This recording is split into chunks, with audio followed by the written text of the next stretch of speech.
So welcome back. This is actually going to be take two of this video only because I shot this the first time and I didn't like the sound, so I'm redoing everything, so hopefully I don't miss anything. But in any case, actually I want to talk about a really cheap camera I just picked up. It's the Sony A5100. It came out actually in 2014, and actually I've been able to find these still being sold brand new today. As a matter of fact, there is one for sale right now locally over on base, right around $549, but I believe that when it came out, the asking price was closer to like $669 or something like that. But needless to say, I picked it up as a B cam mainly because it has E-mount and it fits all my lenses that I have for the full frame that I'm filming on, which is the A7 III. I wanted something small and compact that I could actually just take with me for like street photography. I actually took this camera on vacation with me recently and left that camera at home just to check this one out, just because I just purchased it. But yeah, I just wanted something small and that way that I could just always have with me. And this kind of fit the bill. Now, when I was looking at this camera, I also looked at various other cameras that were a little bit smaller. But they were primarily not Sony cameras. They were things like the Samsung Mini, and that's actually the NX Mini. They don't make that anymore. Samsung actually got out of the camera game a little while ago, but they actually produce some really awesome cameras. So the NX Mini, I just looked at the NX500, which is a great camera. I didn't look at the NX1, but that's a great camera too.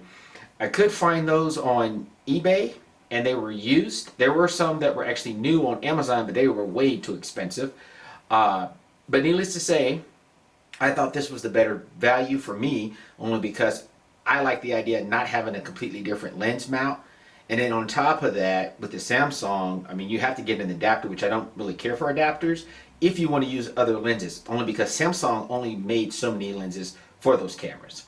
Let me see what else I looked at. Oh, other Sonys, as well as like the A6100, which was a little bit more than what I wanted to spend, although I did start finding them used for right around $500, so I was considering those. And then also the 6300 and the 6500. I was fortunate enough that one of my buddies actually already owned this camera. He has the black version of the A5100, and he let me, use it and take it out and shoot with it. And frankly, I just really enjoyed shooting with this camera. First off, look at the form factor. I mean, look how small these things are.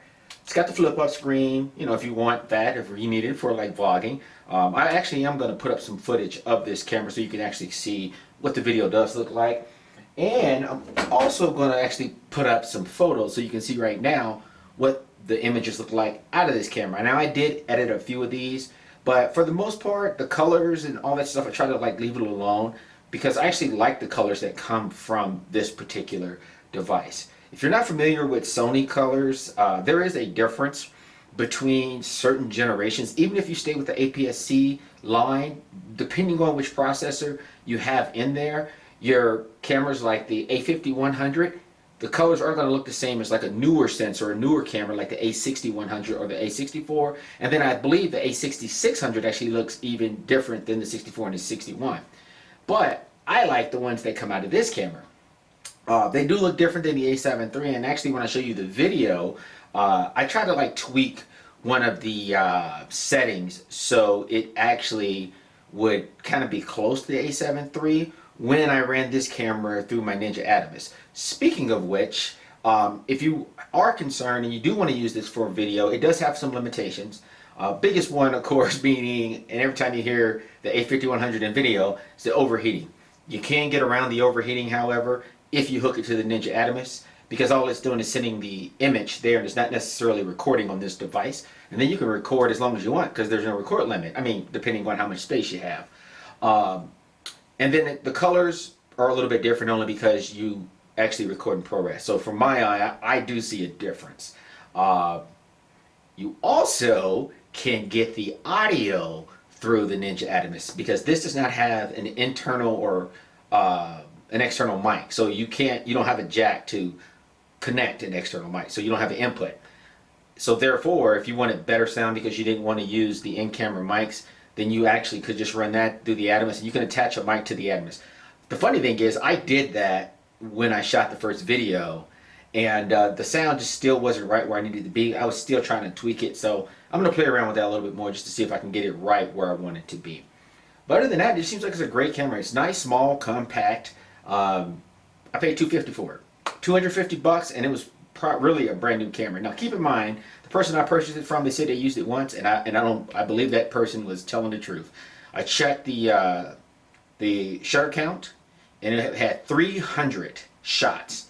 So think about that. She picked it up around 2017. She said she took it hiking once. 300 pictures, that kind of lines up. That's what they had on it. And I'm like, my gosh. My camera actually does have the white body. I do have a skin on it, just so to protect it. But I was concerned when I saw the white body on Facebook Marketplace that it would have like some kind of stains or something that I couldn't get off. But frankly, when I got it, it was brand new. I actually did not want the kit lens, and when I contacted her to begin with, I was actually trying to get it for lower than $250, but she didn't want to separate the kit lens.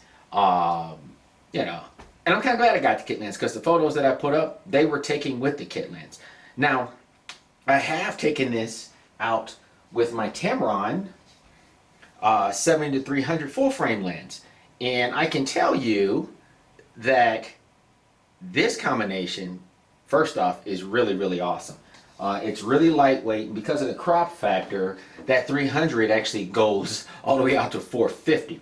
So I could walk around and shoot with this thing at my waist, looking down at the screen, and yeah, it does well. I can put up some of those images as well so you can kind of see what I'm talking about. But yeah, other than that, I mean, this camera's been pretty good.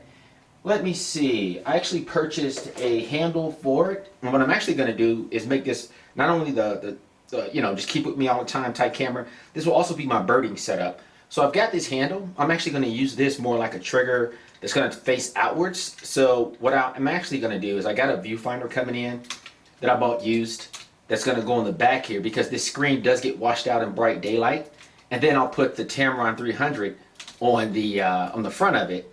And then that way, when I'm out and about, I can just pick it up, keep it kind of in front of me, and then just shoot birds all day using this device to trigger the shutter. So I'm going to see how that actually works. There was another guy on YouTube that did something similar with the same model, and I just thought that was a great idea, so I figured I'd try it.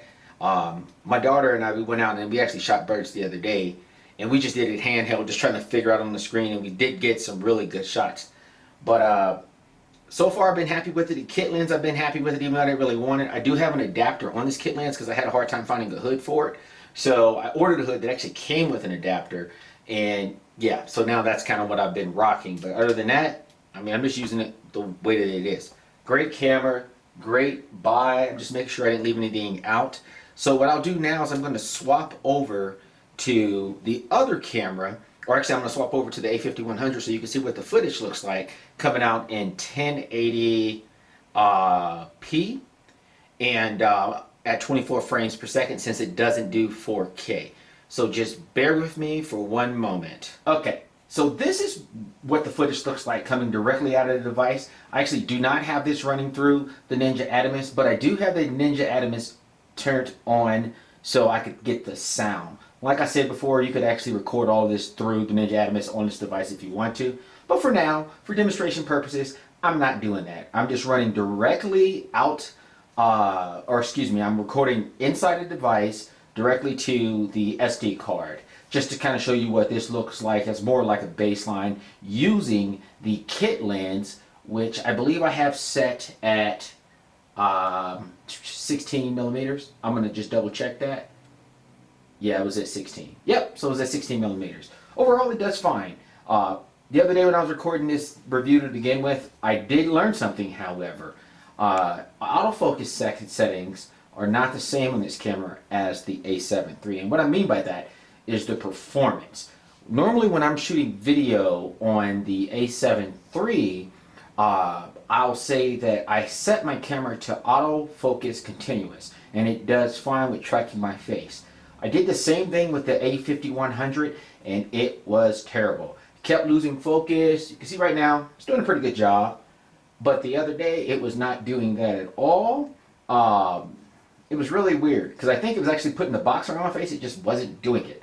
So now, I actually have it set to Autofocus Automatic. And if you're not familiar with that setting, what it actually does is it's very close to continuous, but it's more for subjects that are moving. and there's a descriptor actually inside the help menu that can kind of explain what the different settings are for. But I switched to that, tried it out, and actually I'm showing you right now, I'm looking at the screen. It appears to still have me. But yeah, the other day it was not getting me.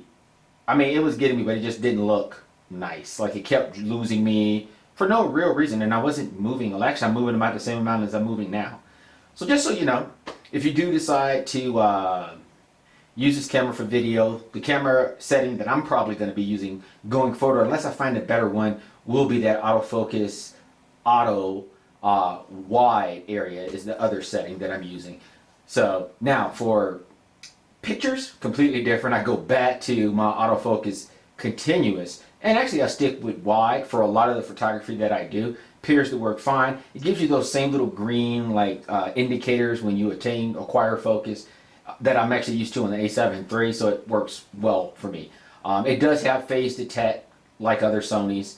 Like many other Sonys. I can't say every other Sony, so I don't think every other Sony had phase detect. I think some of the older ones actually only had contrast. Actually, the A5000 I don't think had phase detect, but the 5100 did, or does. So, autofocus is great. You know, head and shoulders above my Panasonic stuff. I would even say it was better than my Canon, gosh, what was the camera was that? The M3. So, this is what it looks like. I think that's about it for now. If you have any questions, feel free, leave them down below. Click like, subscribe, and that's it. Agent Fit signing out.